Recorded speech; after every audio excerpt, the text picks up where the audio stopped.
Hi, my name's Bill MacPhee. I'm the CEO of MacPhee Media Inc., your partners in mental wellness. Welcome to this daily blog. Today I got a question from Angelina. Angelina talks about voices and suicide. She asks, if you hear voices that tell you that you've done something bad, is suicide ever an answer?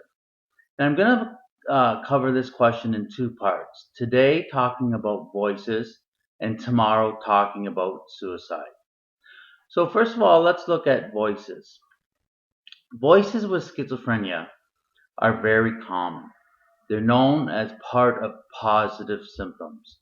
For example, positive symptoms are symptoms like hearing voices, um, thinking that you can read somebody's mind, your senses become heightened, your sense of touch or your sense of smell, your sense of hearing becomes more acute, your sense of seeing, we see colors and lights and they refract in different colors like that. So these are known as positive symptoms, paranoia, because basically they're added onto your personality that shouldn't be there. So they're the positive symptoms with the illness of schizophrenia. They shouldn't be there, but they're there, so they're known as positive.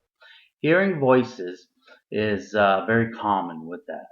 Now, I want to give you an example of what hearing voices is kind of like. Say you're from the city, say you're from a big city and you're going to go on a trip and you're going to go, say, in the direction of north where there's uh, lots of wilderness or rural area. So you're traveling along in your car and you have your favorite radio station on from the city. Well, the farther and farther away that you get from the city and closer to the woods or up north or a rural area, the radio station kind of, the signal is getting weaker and weaker. And then all of a sudden, you will have a voice from another radio station jump on top of the one that you're listening to. And that's an analogy like voices. Voices are basically come and pop into your head and say something to you. Now, voices are one of the very difficult things to get rid of, is one of the last symptoms to go when you're being treated successfully with antipsychotic medication and getting your positive symptoms under control.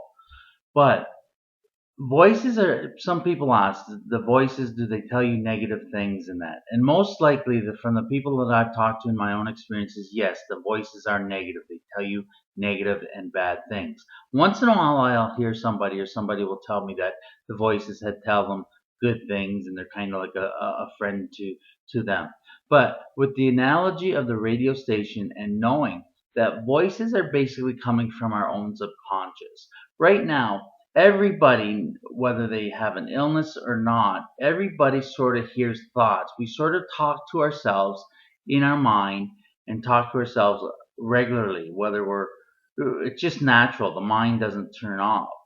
And actually, those voices in the mind turn into dreams when we're actually sleeping. So something all the time is going on in our mind and in our brain.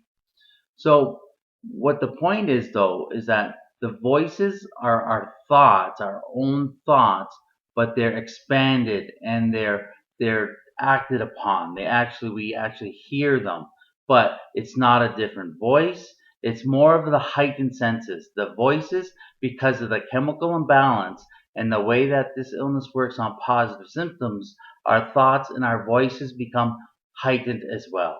So that's a little insight into voices, and I thank you for this daily blog that you're tuning in. And if you have a question for me, just email bmcphee@magpiemags.com. But tomorrow we're going to look at suicide. Thank you.